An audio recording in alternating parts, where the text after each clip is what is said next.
for another episode of 28 Days of Color, presented by S.T.E.A.M Engine Academy. Today is episode 15, Color in Fashion. We'll go over the history of streetwear designer Willie Smith and talk with Tylisha Watt about her clothing line, Rich Soul Culture. Stay tuned.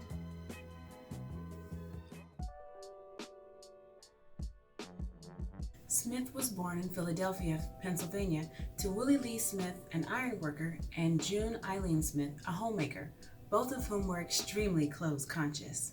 As a boy, Smith spent hours sketching on the floor of his home and at the Philadelphia Museum College of Art.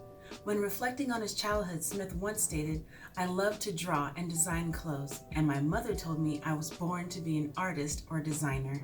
After his parents divorced, his grandmother, Gladys Bush, nurtured and motivated Smith to pursue his dreams in design. Smith studied commercial art at Mastbaum Technical High School and attended the Philadelphia Museum College of Art, taking a course in fashion illustration. He then moved to New York City to go to Parsons, the New School for Design. He received 2 scholarships to fund his studies at Parsons. Smith's grandmother was the housekeeper for a family that was close to designer Arnold Scassi, and he helped her grandson get an internship with Scassi in 1965. There, Smith helped design the clothing for Elizabeth Taylor. While Smith interned for courier Arnold Scassi, he began studying fashion design at Parsons in the fall while taking liberal arts classes at New York University. In 1967, Smith left Parsons and pursued a career designing on his own. He first sought design inspiration from what people wore on the streets of New York. He befriended model Bethan Hardison in '67, striking up a conversation about her style on the street. Hardison became the fit model for Smith's designs and a close friend. From 1969 to '73, Smith worked as lead designer for the junior sportswear label Digits. Smith met future business partner and lifelong friend Lori Mallett in 1970, where Mallett was in New York for a holiday break and hired her as his design assistant at Digits in 1971. Smith continued to design and in '76 traveled to Bombay, India with Mallett to produce a small collection of women's separates in natural fibers. The collection was a success, and soon after, Smith and Mallett formed the label WilliWear Ltd, with Mallett as president of the company and Willi as vice president and lead designer.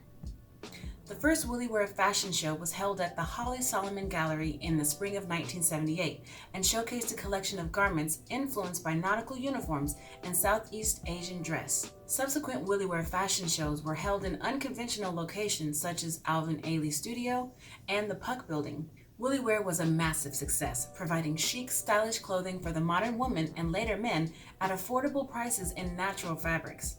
In 1982, Smith produced the first WilliWear men's collection with Stuart Lazar as executive vice president of menswear. Smith also hired Mark Bozick as head of communications for WilliWear that same year. And after receiving his 5th Coty Award nomination, Willie Smith won the Coty American Fashion Critics Award in 1983. Willie Smith was one of the first American designers to create clothing inspired by and for everyday people and what they wore on the city streets, making his sportswear a bridge to commercial streetwear. Smith played a key role in the democratization of fashion by keeping WilliWear at an affordable price point, as well as by partnering with pattern companies Butterick and McCall's to produce home sewing patterns of his collections. He sought not to target an exclusive clientele with his work, but instead ensured that his clothing would be worn by people from varied backgrounds.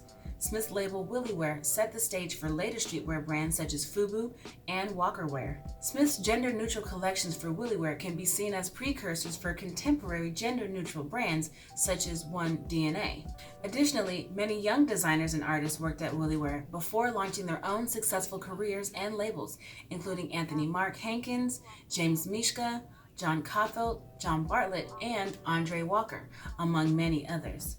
WilliWear produced several hallmark collections from 1982 to 1986, and in 1986 the company reached $25 million in sales. Smith and Mallett further enriched the reputation of the brand through artist collaborations. On April 16, 1987, Smith was admitted to Mount Sinai Medical Center in New York City after contracting Shigella and pneumonia while on a fabric buying trip in India in February 1987. He died of pneumonia complicated by Shigella the following day at the age of 39. According to Smith's lawyer, Edward Hayes, Smith's death was AIDS-related. Smith was apparently unaware that he'd contracted the disease and had shown no symptoms. It was only after he was hospitalized that tests revealed he was HIV positive.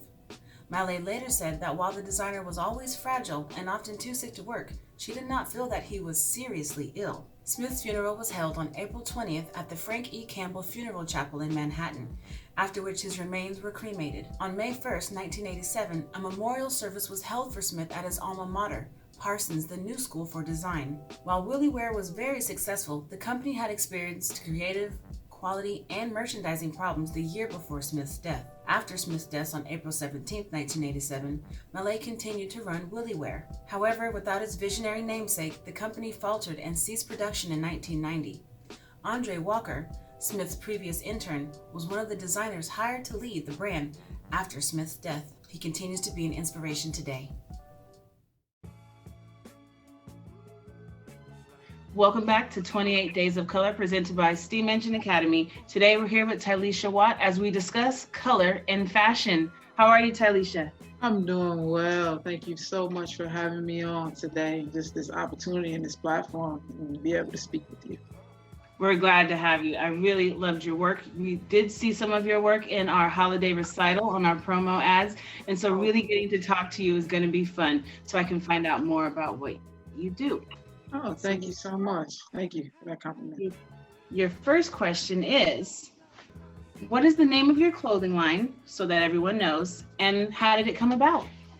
So the name of the brand is Rich Soul Culture, and it just kind of came about just evolving through life. You know, my life experiences, everything that, you know, I had to go through as a kid up into adulthood, and just learn how to grow through and navigate through life. And so the name Rich Soul Culture was just something that I kind of wanted to flow and go just be more organic in its development, and not just give someone just a name to wear, but have something behind it. And so Rich Soul Culture is every bit of my life experience, everything that, you know, I just kind of had to channel just coming up through life, and just being here today, you know, and having that, you know, that passion for fashion, as they always say, and just wanting to explore my abilities as being an entrepreneur, and just everything that kind of represents for me, wanting to build generational wealth for my family,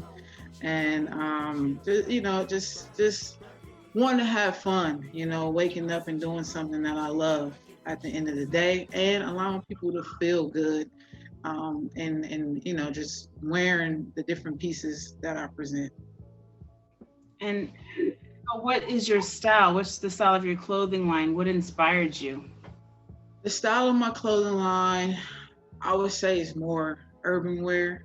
We do a lot of hoodies, t-shirts, you know, things that you can just throw on and or you know, wear out, you know, if you want to go out and hang out. It's very versatile, I would say, and just the different colors that we provide, and you know, just it's just a fun brand at the end of the day. And as I evolve, you know, I kind of want to explore more vintage wear, things that, you know, my motto is kind of just having timeless pieces, things that never get old, and so that's where I am. I like that. I like that.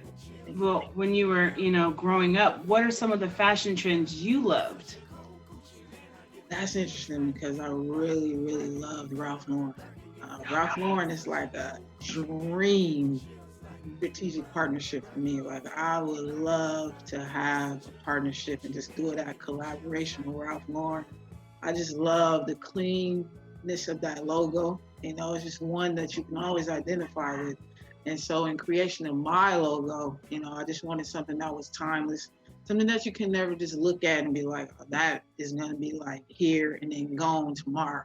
You know, I just wanted it to be something that's ever, you know, that just had that longevity in the fashion game, you know. And so in branding it and just developing this logo, that was something that was important for me to be able to build on, and just having something that was timeless, like that Ralph Lauren logo, and just everything that he do with his brand, and just being able to sustain that longevity, over just how long he been doing it. And so that's kind of something I model after, just always learning and just wanting to evolve as I go. and just, not necessarily mimicking what Ralph Lauren do, but wanting to, like I said, sustain that longevity over time. So I'm always learning and trying to grow and evolve as a brand. I remember I used to love myself some Ralph Lauren too. That was a big thing right when I got around to middle school. Yeah. Yeah, remember that now. Well, now that, I mean, you're up and running now, but what are some of the challenges that you face trying to get this line going and get all that inspiration into one place? Honestly, my biggest challenge was just finding reliable manufacturer. You know, Mm, Um, okay. I was always being screwed around time after time with each manufacturer or partnership I tried to build. Um, Mhm. and it just became a problem. So I had to figure out a way to navigate myself and make sure that I take full control. And so what I did was decide to create my own way of manufacturing. So I got embroidery machines. I kind of do everything. I got a sewing machine.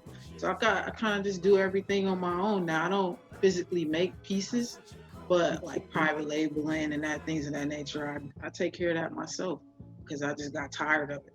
And then there's the kind of the lack of funding and the things that you don't understand because you kind of think that it's easy to get started. And if I just invest a little bit of money here, I'll be able to keep it going. But it's once you actually in the business, you start to see the day to day and your different business expenses and just how much money it actually takes. So I would say manufacturer was a challenge, and then just being able to sustain that funding, especially on those moments where it might be a down season for you and still having to make sure you're able to sustain those business bills because they don't stop. Right. And I understand completely.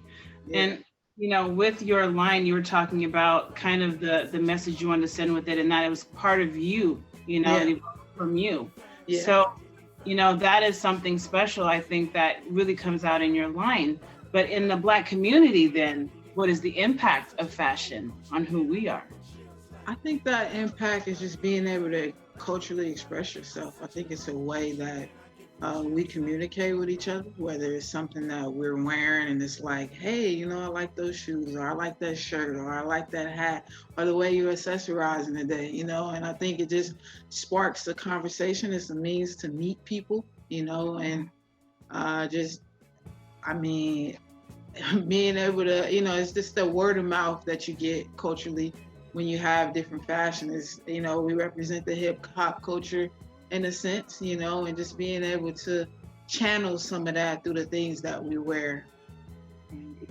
And you were talking about how it kind of goes in with the hip hop culture, and that's part of our culture. Yeah. And with all the things happening in 2020, that is now a part of our current events in our culture. Yes. How do you Yes. feel that the fashion industry has been affected by the social unrest and the pandemic?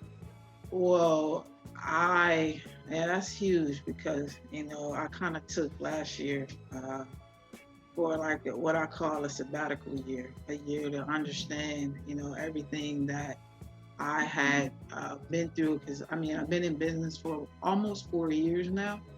And so growing each year and just being able to see how I evolved as a brand, and then this pandemic and, how it just stopped everything.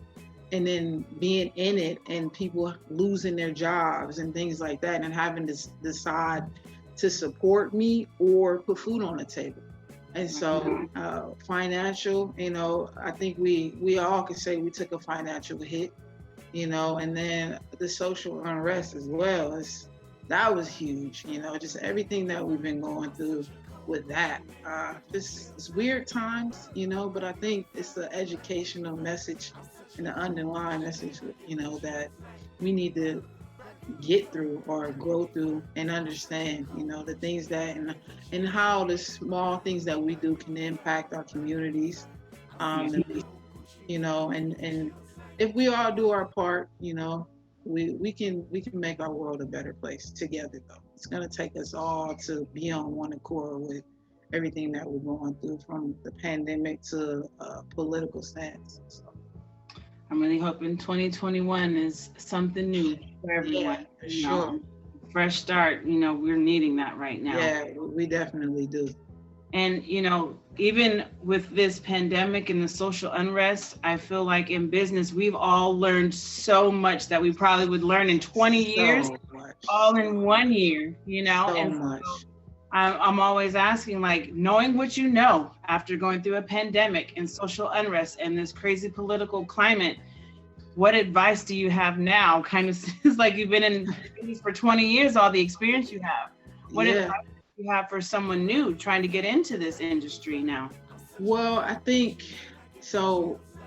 I was able to put myself through college, and that was big for me because I felt like if I was going to make it personally through anything in life, having that structure, being able to get through college, write those essays, learning about how to be punctual, and having that structure behind me was something that was very important for me. So just learning about the back end of business and how to conduct yourself in business was key for me, personally. And so I felt like if I can get through that, I can get through anything. And then being in business and having the ability to sit down and write my own business plan, that is one thing, that is very important for us, entrepreneurs, is being able to have that roadmap to your future, not only from the beginning, but how you would exit a business. And so I think being able to just see it all from the start to finish, and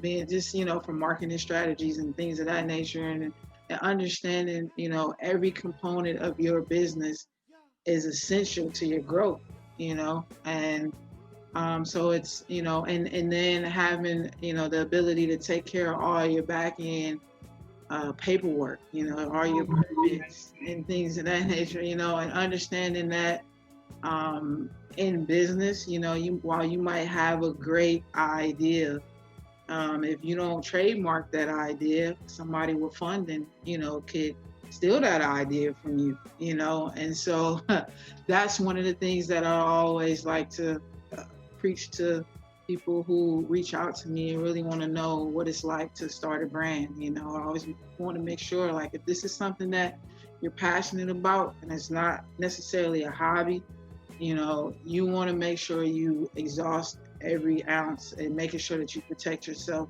and your brand and the things that you're working for, so hard. So nobody can steal that from you. So paperwork, trademark, that those things are all essential components, when it comes to starting a brand or any kind of business for that matter. And, I really hear you when you say, you got to make sure that you trademark your stuff. Yeah. Because in our history, we have been known to lose things to other people. Yes. And I think that is really sound advice, trademarking your stuff. I've been hearing a lot about ownership when I've been doing these interviews. Yes. And I'm starting to catch an underlying theme, Yes. I'm really hearing you on that. Absolutely. And so where can we find Rich Soul Culture? Where can we get a look at your work? So I am on Facebook. I do have a Facebook page. It's Rich Soul Culture is the Facebook name. I'm on Instagram. It's at Rich Soul Culture. And then I do have a website. It's www.richsoulculture.com. And so those are different, and I'm always available, for people to reach out and say hello on Instagram. I'm in my DMs. I'm always giving advice. I love to talk to people, and just let you guys know what we're up to, and different things and how we can help you. I get a lot of people who, is big social media people and want to explore different pieces of the product and that kind of thing. And so we love partnerships with people, and we just love our people. We love and just that culture that we're trying to build. And so I'm always on there just speaking to people and giving advice and that kind of stuff. That being said, thank you for letting me reach out to you and bring you on the show. Absolutely. Thank you for having me. And I really enjoyed it because I really enjoyed putting people out there, promoting them, letting them see what we're doing. You know, we're doing things even in the pandemic. We're making new things happen. Uh, Yes. and with that, I want to ask, what is the message you want to leave your viewers with when they see your line, when they wear your clothes? What is that underlying message you want them to take with them? You might be delayed in life, but you won't be denied. You know, and that's one of my favorite quotes. It's one of my favorite sayings. Like, you know, life is challenging, you know, but you know, the rich soul culture is not necessarily about having money, but it's about, you know, the challenges that we face in life and how we can rise, you know, and grow through those challenges and keep going, you know. We all got a lot of life to live, and it's all about what you do in your time that you're here, you know, and how you can impact other people in their lives as well, you know, because at the end of the day, it's not all about us, you know, it's about what we can do and how we can lend that helping hand simply out just being in our communities, you know, smiling, you know, saying hello to people and, you know, giving any piece of advice that you can. So our motto is always just be victorious in all things that you do. I like that. Yeah. I like you were saying. Thank you so much for being here. I can't wait for them to see your work. We're gonna put your logos up there. We're gonna put your photos and your Facebook links so they can go and check you out. Hey, thank you so much again for having me. Take care. You too. Appreciate it. Hey, thank you. Gotta have rich soul, rich soul, rich soul. Rich soul, rich soul, rich soul. Gotta have rich soul, rich soul, rich soul. Gotta have rich soul, rich soul, rich soul. Rich soul, rich soul, rich soul. Gotta have.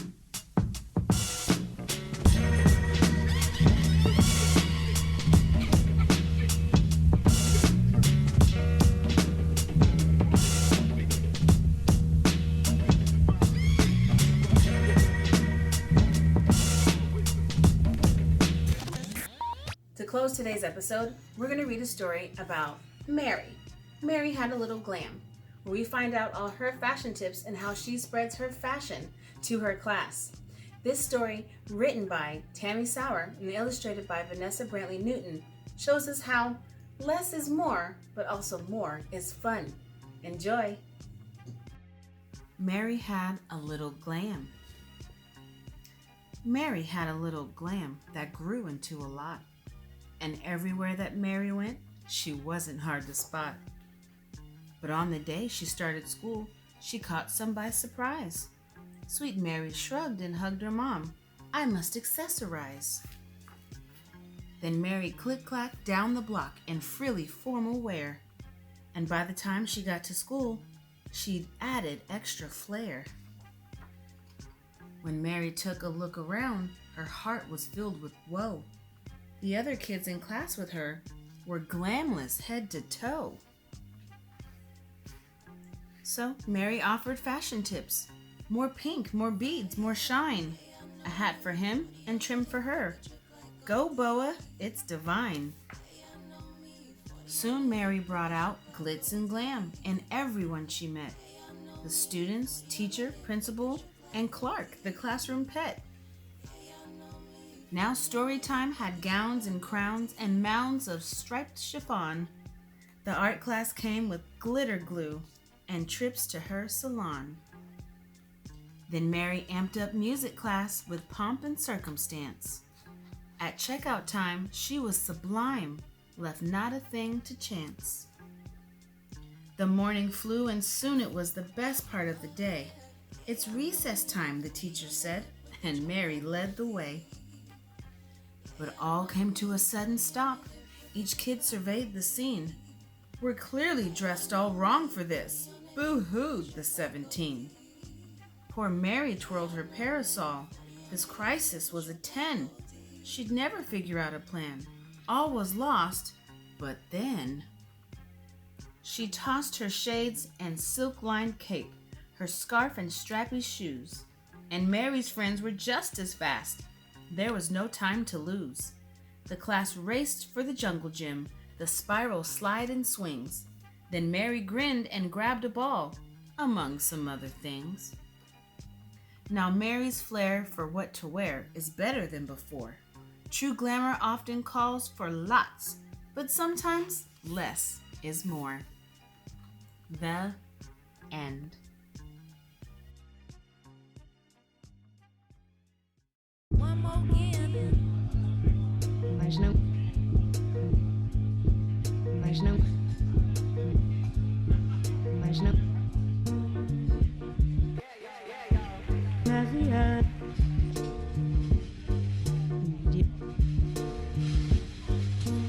Espesso. Havia.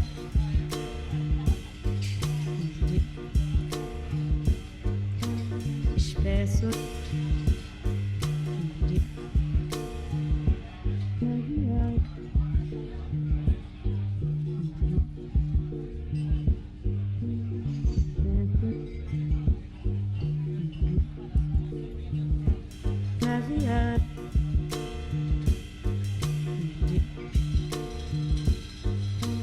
Espesso.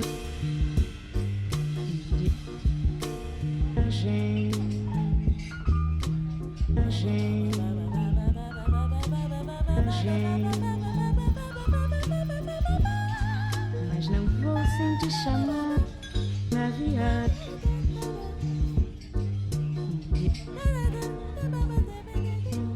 Espesso. Navegar.